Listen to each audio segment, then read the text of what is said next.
తారక్ అభయ foundation ఆధ్వర్యంలో junior NTR జన్మదినం సందర్భంగా స్థానిక గొడుగుపాలెంలోని జేపీ శాంతినికేతన్ బ్లైండ్ స్కూల్లో అంధ విద్యార్థులకు భోజన వసతి కల్పించారు.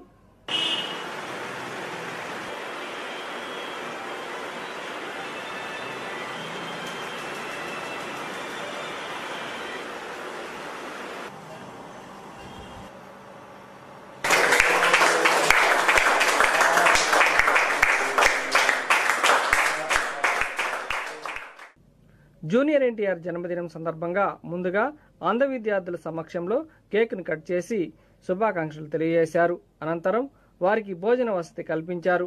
ఈ కార్యక్రమంలో అలుగు శివకృష్ణ, ప్రకాశం జిల్లా NTR fans president Satyanarayana, town president Durgaprasad, Kolluri Sudheer, Teja, Pawan, Lucky, Lalit Kumar మరియు అభిమానులు తదితరులు పాల్గొన్నారు. గత 3 సంవత్సరాలుగా తారక్ అభయ ఫౌండేషన్ ఆధ్వర్యంలో ఎన్నో సేవా కార్యక్రమాలు చేయడం జరిగింది. అలాగే ప్రతి సంవత్సరం ప్రతి గ్రామంలో ఉన్నటువంటి మెరిట్ స్టూడెంట్ కి వాళ్ళకి అదే పోటీ పరీక్షలకి తయారయ్యే విధంగా వాళ్ళకి కోచింగ్ కూడా ఇవ్వడం జరుగుతుంది. అలాగే వాడికి కావాల్సినటువంటి మెటీరియల్స్ ఫౌండేషన్ సహకారంతో ఇవ్వడం జరుగుతుంది. అలాగే ఈ మధ్య జరిగినటువంటి ఈ లాక్డౌన్లో 30 రోజులుగా ఎన్నో కార్యక్రమాలు చేయడం జరిగింది. అలాగే మన పోలీస్ డిపార్ట్మెంట్ వారికి కూడా అది ఆహార పొట్లాలు, మజ్జిగ కూడా ఇవ్వడం జరిగింది.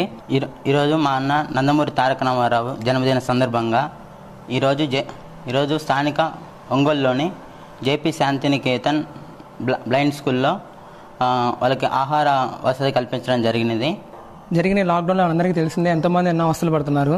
కానీ ఈ ఎన్టీఆర్ తారక్ అభియాన్ ఫౌండేషన్ ద్వారా మేము చాలా మందికి ప్రతిరోజు ఫుడ్ డొనేషన్ చేస్తూ వచ్చాము. పోలీసులకి కూడా ఆహార వసతులు కల్పించాము. భవిష్యత్తులో మేము ఇంకా చేయాలని మనస్ఫూర్తిగా కోరుకుంటున్నాం.